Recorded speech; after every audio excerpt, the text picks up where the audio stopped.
Muy buenas noches y bienvenidos a Signo Pesos, la economía al alcance de su pantalla. Estos son los temas claves de hoy. ¿Se deteriora la imagen de Colombia? La polémica por el decreto que puso en vilo millonarios recursos para proyectos de infraestructura generó ya advertencias de una de las calificadoras de riesgo. Hoy se reunieron los voceros empresariales con el ministro de Hacienda para tratar este tema. Analizaremos todo ese panorama con Omar Suárez de la comisionista Casa de Bolsa. Los preocupantes números en rojo, el comercio y la industria cerraron el 2023 con balances negativos y fuertes decrecimientos en sus actividades. Las importaciones también arrojaron una fuerte caída según los reportes del DANE. Les explicaremos los detalles. Aumenta la movilidad sostenible. Cada vez más colombianos deciden dejar de montarse en carro y moverse en ciudades en bicicleta, en patineta o en motos eléctricas. Les contaremos cuáles son las cifras de este fenómeno y las bondades que está trayendo.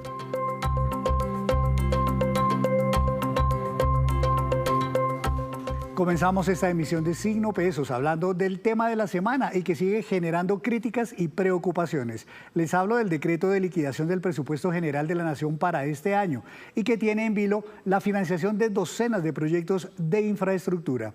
Para hablar del tema saludo al doctor Omar Suárez, gerente de renta variable de la firma comisionista Casa de Bolsa. Doctor Omar, buenas noches, bienvenido a Signo Pesos. ¿Cómo le ha ido? Muy buenas noches, Henry. Muchas gracias por la invitación al programa. Buenas noches a todos los televidentes. Doctor Suárez, las críticas por este decreto de liquidación presupuestal, como se denomina técnicamente, ya no ha generado críticas y advertencias solamente de los gremios en Colombia o de los expertos y analistas, sino también de firmas calificadoras como esta, Fitch Ratings, que hoy son las primeras advertencias al considerar que eventualmente una posibilidad de que no se paguen los compromisos presupuestales del gobierno con esas obras de infraestructura podría verse mal y podría generar una mayor percepción de riesgo sobre nuestro país y su capacidad de pago. ¿Era de esperarse que firmas como Fitch Ratings tuvieran o generaran una advertencia como esta? Pues realmente lo que vimos es que Fitch Ratings y también otros gremios han hablado de la preocupación o de la incertidumbre que genera la falta del desglose de los gastos de inversión para proyectos clave de infraestructura en Colombia, por ejemplo, los proyectos 4G o por ejemplo también el tema del metro en Bogotá. Y ahí es importante hablar de las vigencias futuras. Las vigencias futuras son un mecanismo supremamente importante y de alta credibilidad para financiar proyectos de infraestructura estratégica en Colombia. Entonces, esa incertidumbre relacionada con el desglose en los gastos de inversión, pues claramente puede llegar a generar una mayor percepción de riesgo en la capacidad de pago de estas empresas. Entonces, las vigencias futuras pues juegan un papel fundamental para financiar esos proyectos y las empresas que están desarrollando esos proyectos, que se financian con esas vigencias futuras, entonces estarían expuestas a un mayor riesgo en caso pues, de que haya alguna alteración en el pago de esas vigencias futuras. Uno entiende, doctor Omar, que las empresas en Colombia que tienen vínculos directos con estos proyectos de infraestructura estén preocupadas con la situación.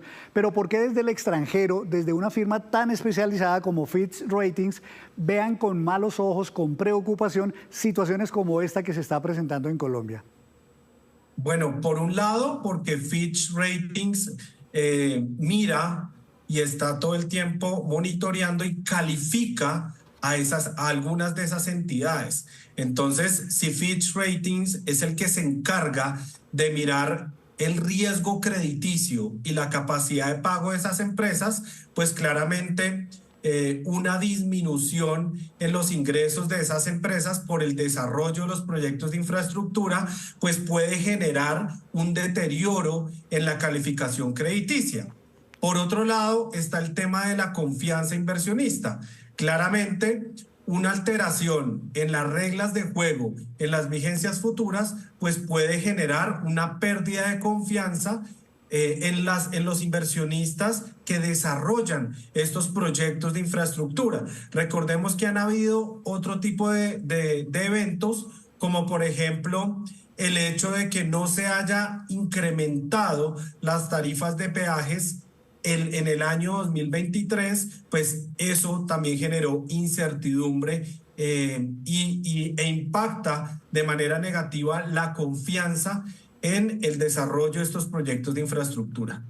A Colombia, doctor Suárez, le costó la última vez 11 años recuperar ante las calificadoras de riesgo el llamado grado de inversión, que es como la mejor calificación posible que puede obtener un país. Cosas como estas pueden hacer que se deteriore aún más este panorama, esta calificación sobre Colombia. Recordemos que ya ante 2 de las 3 calificadoras más importantes se perdió ese grado de inversión. ¿Puede empeorar la calificación? Yo realmente asociaría la calificación crediticia de Colombia más con el déficit fiscal esperado hacia 2024 y hacia adelante, y también la relación deuda-PIB de 2024 y hacia adelante. La credibilidad del gobierno y el compromiso con cumplir la regla fiscal y con disminuir ese nivel de deuda PIB. Realmente lo que yo veo acá es una confianza inversionista donde los inversionistas miran a Colombia, y obviamente es importante para los inversionistas la estabilidad en las reglas de juego, la estabilidad jurídica, para que ellos se sientan tranquilos a la hora de invertir en Colombia. Entonces, vamos a estar monitoreando qué es lo que sucede, cuáles son las decisiones que se toman con respecto al desglose de estos gastos de inversión, y que obviamente pues las vigencias futuras no vayan a generar ninguna modificación en sus reglas de juego. Doctor, durante la tarde de hoy se estuvo hablando de, al parecer, la renuncia, bien sea solicitada o presentada voluntariamente por la directora de presupuesto, la doctora Marcela Numa. Aun cuando el Ministerio de Hacienda todavía no lo confirma, si se confirmara, ¿podría significar esto que el gobierno está empezando a reconocer que ese decreto, como lo sacaron, fue un error, fue una equivocación? Pues aún no es claro si realmente el decreto fue una equivocación o si de pronto fue un decreto que surgió desde arriba, pero ahí lo importante es que el gobierno pues deje muy claro las reglas de juego, aclare pues que las vigencias futuras no se modificarían, y de esa manera pues la confianza inversionista en este sector, y que obviamente no termina impactando solo a este sector sino en general a los demás sectores en Colombia, pues obviamente sean reglas de juego claras, sean reglas de juego estables, y que obviamente garanticen el compromiso del gobierno para seguir financiando estos proyectos de infraestructura que ya están financiados con vigencias futuras. Pues justamente ese decreto de hierros, como lo llaman algunos, es lo que los gremios y los expertos están pidiendo y están esperando que ojalá ocurra pronto para que por fin se despeje toda esta incertidumbre generada por el decreto original de diciembre. Doctor Suárez, muchas gracias por estar en Signo Pesos.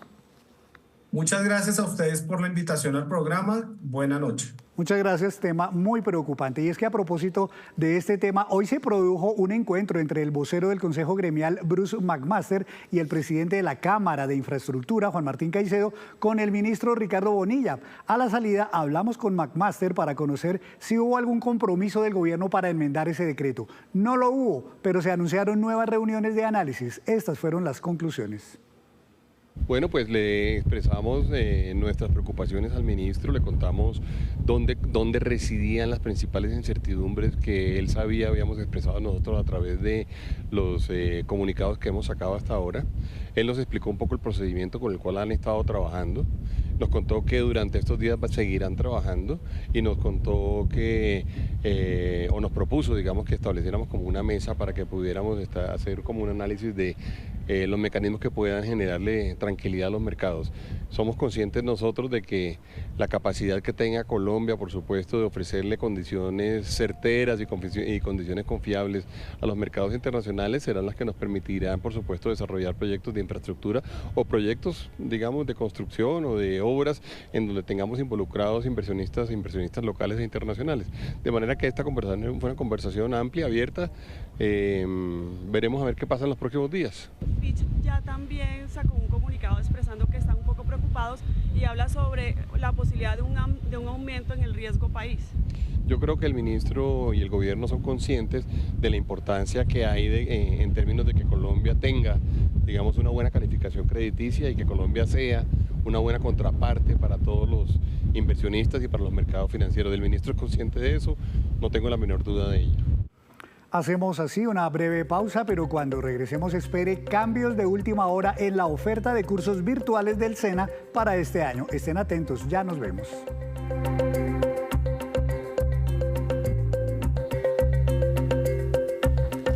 Gracias por continuar en Signo Pesos. Y ahora le doy la bienvenida a mi compañero Víctor Grosso, que a diario nos traerá datos claves de los hechos económicos que ocurren en nuestro país. Víctor, buenas noches. Hoy, ¿qué tema nos trae? Henry, buenas noches. Pues hoy quiero hablar sobre el balance de dos de los sectores más importantes que tiene nuestra economía, porque el DANE ya entregó, digamos, las cifras ya globalizadas correspondientes a todo el año 2023. Uno, Henry, es la industria manufacturera y el segundo sector es el de comercio minorista. Ambos sectores muy afectados por la coyuntura económica, por la desaceleración de la economía, por las altas tasas de interés que tenemos en Colombia, por la inflación también desbordada, alta, aunque ya se viene corrigiendo. Y estas cifras lo demuestran, dos sectores muy impactados que prácticamente estos dos sectores, no podemos decir que sea toda la economía, estos dos sectores se puede decir que están en recesión económica. Dice el DANE que de un lado la industria manufacturera tuvo una caída el año pasado, una contracción en su producción del 4,9% y las ventas del comercio minorista también tuvieron una contracción del 6,5%. Este es como un preámbulo a las cifras del Producto Interno Bruto que mañana reportará el DANE. Ligado a esos dos sectores, Víctor, hay otro sector que es el de las importaciones. ¿Qué se sabe de las importaciones? También fue un año bastante difícil para las compras al exterior. Las importaciones, esto también lo reporta el DANE,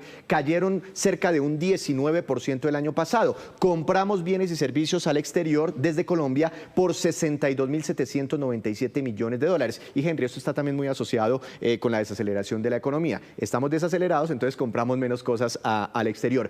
Esto es lo malo, pero hay una cosa buena. Esto ayuda a que se reduzca el déficit fiscal en Colombia, por ende se reduzca el déficit en la cuenta corriente y es uno de los datos que está celebrando, por ejemplo, hace unos minutos el Fondo Monetario Internacional. Bueno, pues interesante su explicación, don Víctor. Muchas gracias. A usted muchas gracias. Lo invito a que nos acompañe a ver estas otras noticias porque hay una tendencia creciente en Colombia y es que más personas deciden dejar de subirse al carro o al transporte público y movilizarse mejor en medios más sostenibles, como la bicicleta, la patineta o motos eléctricas. Paola Sierra averiguó sobre este tema.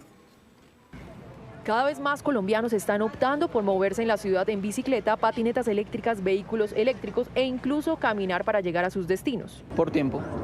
Es más fácil llegar al trabajo, uno se puede meter por el andén. Es como cargar un teléfono celular, o sea, te gasta lo mismo. Y te ahorra mucho porque, ejemplo, lo puedes pasar por los andenes y todo eso. De acuerdo a cifras de la ANDI, en enero de 2024 la venta de vehículos eléctricos aumentó en 22% respecto a enero del 2023 y la venta de vehículos híbridos creció un 71% con respecto a enero del 2023. Cali, Mosquera, Bucaramanga y Girardot tienen el mayor aumento en matrículas de vehículos eléctricos e híbridos. Tenemos vehículos completamente eléctricos, tenemos vehículos híbridos enchufables y tenemos vehículos híbridos no enchufables. En Colombia se venden 440.000 bicicletas al año, más de 10.000 patinetas eléctricas, más de 3.000 motocicletas eléctricas y más de 1.000 bicicletas eléctricas. La verdad me ahorra muchísimo tiempo, muchísimo, y aparte de eso en economía me ayuda harto. Para mí que soy mamá soltera, la verdad ha sido una bendición. En tiempo, bueno, yo llego más o menos a mi trabajo en 40 minutos. Y es que cada día se están haciendo 13 millones de viajes diarios en transportes sostenibles tan solo en Bogotá. Bogotá, por ejemplo, ha crecido el uso de la bicicleta y esto es positivo, pero también hay algunos datos preocupantes. Ha perdido participación, por ejemplo, el transporte público y ha ganado la motocicleta Y aunque estas formas de movilizarse han traído muchos beneficios para las personas, hay muchos retos para mejorarlas. Hay muchísimo hueco, hace falta, la verdad sí, hace falta más arreglo. La seguridad, el tema de la seguridad, uno vive todo el tiempo como mirando para todos lados, pues con el tema de que no se la vayan a uno a robar. La encuesta de movilidad del 2023 reveló que los bogotanos redujeron la tenencia de carros convencionales desde el 2019 en un 32%, y el sistema de transporte que más creció fue la moto y la caminata. 40% de los hombres se desplazan utilizando moto y bicicleta, y el 72% de las mujeres se movilizan a pie o en transporte público.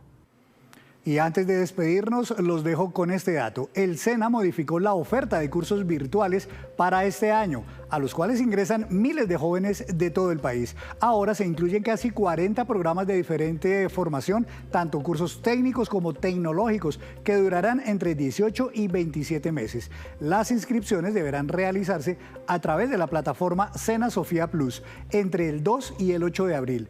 Además, se podrán inscribir no solo jóvenes colombianos, sino también migrantes.